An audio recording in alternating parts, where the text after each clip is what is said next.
Greetings people of the internet, it is I, Knuckles Productions 360, and welcome back to another Sonic Overdrive episode commentary. So today is episode 3 we're taking a look at, Ventron 3000. But before I get started I just want to say make sure to like, comment and subscribe, it helps out the channel a lot. And yeah, we're very close to 500 subscribers, we're halfway there to 1,000 subscribers, which that's insane. But yeah, make sure to like, comment and subscribe, and yeah, for your chance to get a shout out. So yes, episode 3. Oh boy, I have a lot to say about this one. So I should probably start off positive. This, I believe, yeah, this scene right here was this is actually a reference to Sonic Unleashed with the kind of opening theme and everything. And I just wanted to have a cool kind of opening, kind of quick animation, and as a nice reference to the Lightspeed Dash.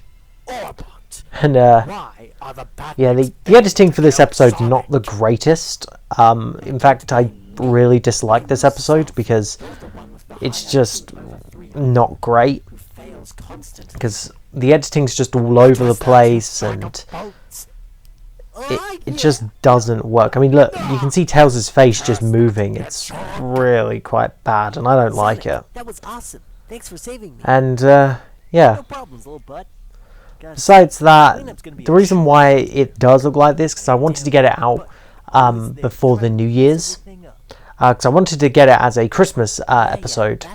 But obviously due to some rewrites, I had to rewrite it into this. And yeah.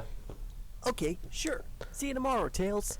And I believe, yeah, I think this is one of the first that includes the Lego. With all of this junk. I believe the secondary Lego Badniks or something. I think. But yeah, we get introduced to Ventron. So here's a fun fact: the name Ventron is actually from a ski place in France. 3000. And 3000 was just kind of a reference to Iron Man's line in Avengers Endgame, the I Love You 3000. But yeah, Ventron was essentially a character who was inspired by other robots like Gamma, Gemerald, and Omega for this. And the voice is Clappin' Penguins, who provides the voice for Ventron.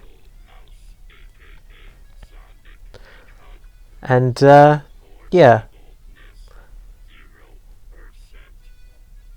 Oh yeah, and I do like this reference.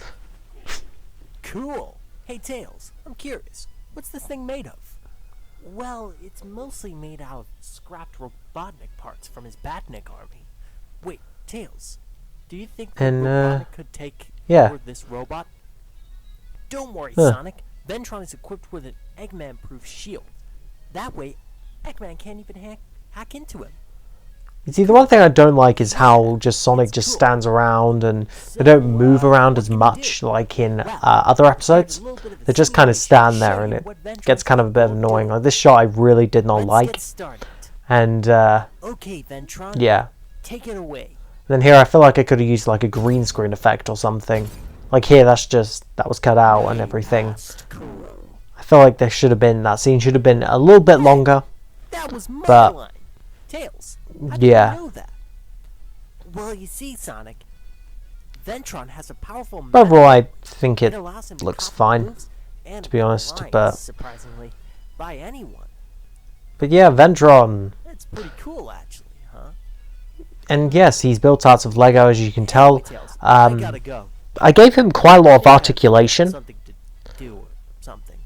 And okay, Sonic, I'll see you later. Yeah, I should probably talk about like what happened to him afterwards when the episode came out, because as you know he didn't actually appear after I believe it was episode 5, so he only lasted 3 episodes. And but yeah, anyway, so this scene right here, so you can see Eggman's wearing pajamas. These were references to his pajamas which he wore in the Sonic Mania Adventures Holiday Special. And You see, yeah, there's Orbot just sitting up on there. the Batniks in his Tails' lab. What? And Impossible. yeah. Sonic destroyed them all when I was there this morning. There's no way that he would have left one. I just kind of thought it'd be a funny idea. The Eggman would wear pajamas Interesting. that are pink. Very interesting. Orbot, prepare the Eggmobile. We're going to find this Batnik. And this is where we get introduced to these robots that I call the Shadow Drones, where they kind of remind me of the Sonic movie drones, the Egg Drones, and how they kind of just scan around and everything. I'll give credit for Tails. It's a catchy name. And yeah.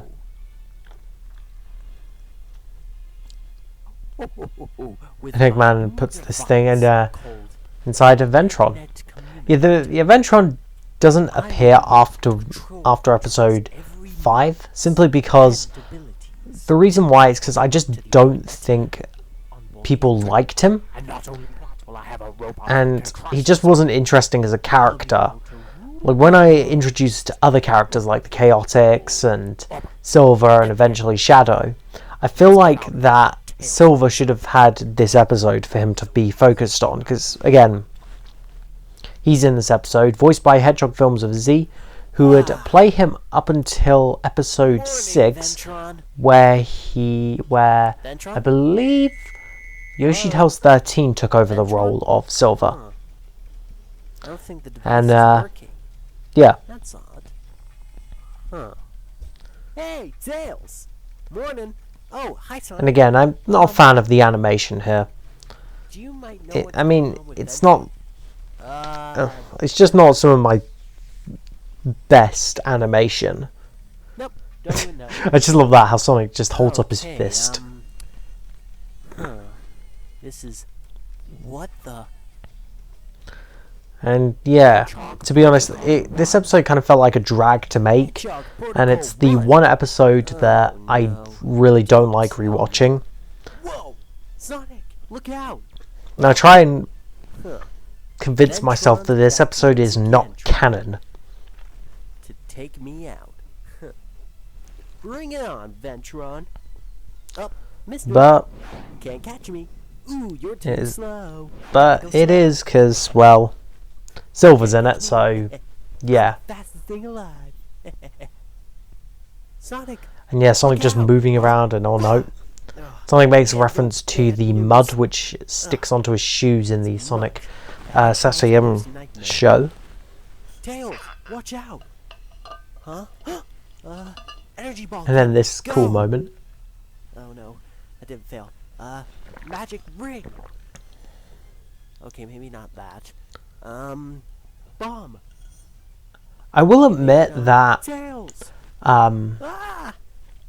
this really cool moment with Silver stepping out of the warp ring is Silver. my favourite shot of the entire thing. That should hold him for now. I saw And yeah, so everything Silver. that happened last night.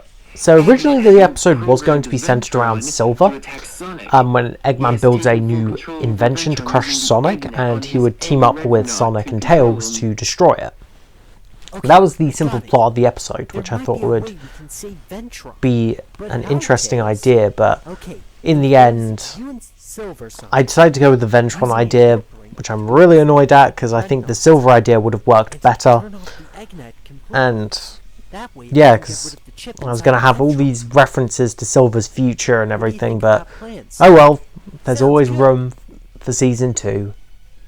I think that's why I might do in Season 2 is have an episode focused on Silver. Similar to how there's episodes like focus on the Chaotix and obviously, well, I mean, there was the Sonamy Date, or the Date Rush as it was titled, which was more of kind of, I guess, the one that was focused around the date with Sonic and Amy. It wasn't really based on, wasn't really centered around Amy, but you never know. Eggman needs to clean up a lot. Oh, hey. And this is another interesting part. This is one of Eggman's computer rooms, the many computer rooms. Yes, Sonic. Look, There it is. So, the power Silver, room. how's it going? This was way before I got Could you hurry things up? cardboard Waiting sets around so for long. Sonic Okay, Overdrive. I did it. Sonic, I've done it.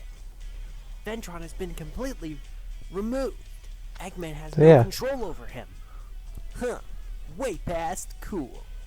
That'll teach Robotnik not to And I really mess. do like the little cardboard laptop that Eggman Silver, has throughout the you handle series. the ones on the left, and I'll handle Just the because I ones on kind the of think right. it's kind of cool looking.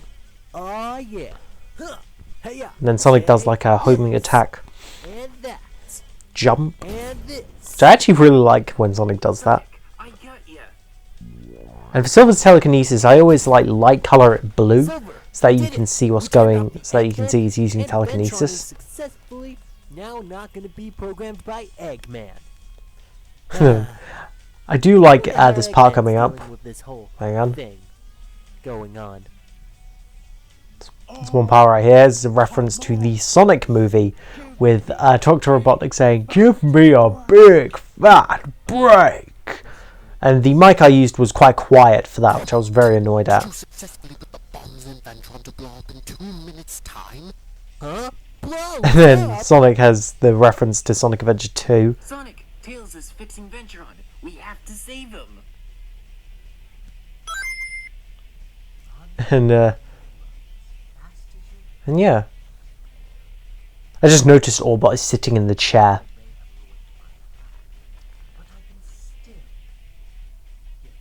I actually just noticed that right now. What's that beeping? And then, of course, the one thing I've also noticed is that Ventron's hand was lost. So I just swapped it out with a gun, and he kind of looked a little bit like Gamma now. Silver, now! Sonic, I got ya. Ventron, And no. yeah, and I just basically tore apart pieces of Ventron and then Don't be sorry, Silver. made it look like rubble. It's okay. Because I know Ventron is still okay because I uploaded his conscience to a And then computer. Tails says So I something can see him sciencey, right now. and So he's okay, really. yep. Sonic. I And then Ventron just magically reappears without any kind of context. destroy you. I suppose And then I do like this line that Ventron It's says okay, Ventron. coming up, Live and learn, right? where he says, heart to new you know, obviously he's got to open his heart to new things, and he's got to live and learn to open his heart to new things. And I just love how Silver just interrupts saying bye and then just leaves, and while it plays Chip's ending theme from Sonic Unleashed, Goodbye My Friend, which is, I don't know why I did that for a theme, but yeah, it was really weird, and I just don't know why I did that, to be honest. But yeah, the cast for this episode was really quite small. It wasn't massive amounts. It was me, Hedgehog Films and Z, I believe James the Red Guy 5, and Clapping Penguins. And that was really it. So it was one of the smallest Sonic Overdrive casts, because not a lot happens in this episode. And then, of course, oh, and Cute Yoshi Lover as Charmy. I mean, And yes, this is the episode that introduced the Chaotix, the ending credits scene. Well, I mean, technically they did appear in episode 1, but it hints to them getting their own episode. Station Square is a very big city. And Moved here from Central I City. will admit, this part is a nice little callback to Sonic X with Charmy busting into the doors of the Chaotix so, Detective too. Agency. You will never And know what it is, but it's here. and yeah, and then Charmy jumps on Vector's nose. Get off my But yeah, this is the original office for the Chaotix. It was changed. nose! We didn't see it in the next episode, but I believe you do see it during the beginning part of the Battle of Station Square, and finally, well, it does get destroyed, and then you see it I've got a bad hopefully in season 2. And this is obviously a nice callback to Sonic Heroes with their lines, "We never turn down work that pays." And this does lead into episode 4, so it explains why you don't see them in their office immediately, because they're working on the case. Because I didn't want to waste time at their base, or their protective place. But yeah, thanks for watching everyone, and I'll see you all in the next video. Bye guys.